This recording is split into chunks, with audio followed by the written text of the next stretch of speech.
7:48 is the time now. So, over-the-counter medicines or more traditional remedies, including honey, should be the first line of treatment when suffering from a bad cough. That is according to new guidance from Public Health England. Yes, it says that in most cases, antibiotics will do very little to speed up recovery and could actually even help strengthen the harmful bacteria.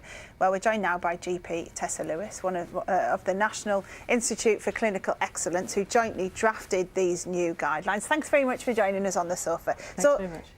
This is about us, too many of us thinking antibiotics are what we should go to first when we feel a bit ill. Is that it? Yes, that's right. So the guidelines looked at the best way to treat common infections like cough that's only lasted for 3 weeks. And we know that a lot of it's caused by a viral infection. It'll settle gradually over 3 weeks, and that if you're otherwise fit and well, antibiotics aren't needed. So unless you've got more serious symptoms.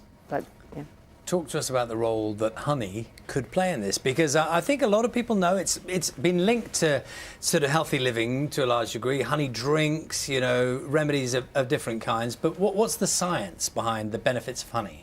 Yeah, so it's a nice look at other treatments for acute coughs, because we know it's going to last. We just want to try and settle those symptoms a little bit. So we looked at the evidence behind over-the-counter treatments and herbal remedies.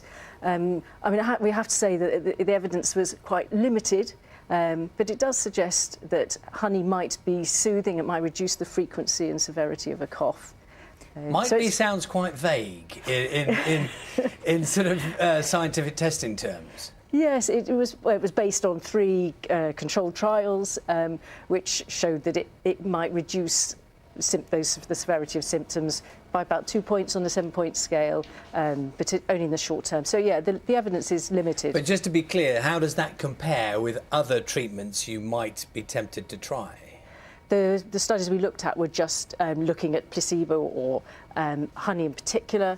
In terms of antibiotics, we know that these are often viral infections, and so antibiotics really haven't got a role to play unless people have underlying conditions or almost seriously unwell. It's doctors who prescribe antibiotics, though. So surely if you go to a doctor, it's up to them whether you get them or not the person who's got the virus.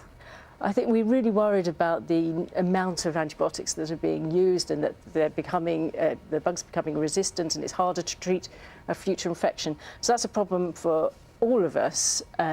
So we need to make that decision jointly, and that the guidance tries to narrow down the people who are most likely to benefit from antibiotics, and it kind of leaves a basis for people to share that decision between the doctor and the patient. It needs to be a joint decision. So do you think, though, that doctors have been over prescribing antibiotics? I suspect I myself sometimes prescribe more than I should, but we have to be careful about how we're using our antibiotics. We know that overall we're using them too often for these infections which are self-limiting. So if someone's fit and well otherwise, we want to see the cough settling, that the volume of phlegm is getting less, that it's getting lighter in colour and gradually easing off over 3 weeks. That's what we need to see. And the people that need to see the GP are the people where that's not happening or they've got more serious conditions.